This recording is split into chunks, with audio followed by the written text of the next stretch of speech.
পাখির চোখ 2026 বিধানসভা নির্বাচন জোর কদমে প্রচার চালাচ্ছেন সাগরদিঘি তৃণমূল প্রার্থী বাইরন বিশ্বাস। সোমবার সকাল থেকে সাগরদিঘি বিধানসভা কেন্দ্রের পাটকেলডাঙ্গা এলাকায় প্রচারে ব্যস্ত তৃণমূল প্রার্থী।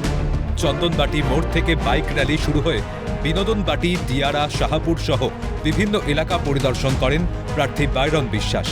ধীরে ধীরে ভিড় বাড়তে থাকে র্যালিতে। 150 থেকে 200 বাইক নিয়ে শুরু হওয়া র্যালিতে বাইকের সংখ্যা গিয়ে দাঁড়ায় 3000।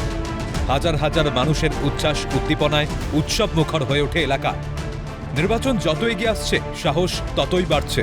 মানুষের সমর্থন দেখে জয় নিয়ে আশাবাদী তৃণমূল প্রার্থী বাইরন বিশ্বাস।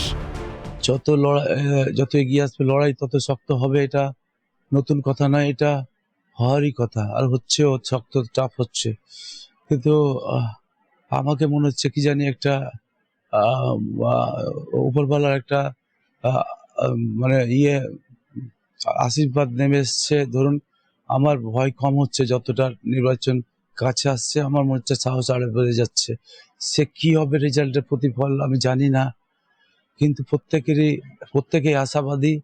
যতগুলোই দল, সে বিজেপি হোক, সিপিএম হোক, কংগ্রেস হোক, আইএসএফ হোক, মেম হোক, এবিসিডি, যে কোনো দলই সবাই আশাবাদী, সবাই জেতার জন্য এসছে, সবাই জিততে চাইবে। কিন্তু জনগণ যাকে বেছে নেবে, জনগণ যেটা রায় দেবে, ওটা লাস্ট কথা হবে। আমি আশাবাদী হয়ে থাকলে হবে না, শুধু আমাকে আমার 100% দিতে হবে পাবলিককে, তারপর ভোট চাইতে হবে। তো আমি আশাবাদী, কারণ আমি দিয়েছি, 100% দিয়েছি, দেওয়ার চেষ্টা করেছি, দিয়ে যাচ্ছি। জনতা জনার্দন, জনতার হাতেই ভোটের ফলাফল। নিজের 100% দিয়ে মানুষের পাশে থেকে কাজ করার চেষ্টা প্রার্থী বাইরন বিশ্বাসের। আগামীতেও করে যাবেন, তাই মানুষের উচ্ছ্বাস উদ্দীপনা সমর্থন আরও ভরসা যোগাচ্ছে তাকে। মৃন্ময় গোস্বামীর রিপোর্ট, ক্যালকাটা নিউজ।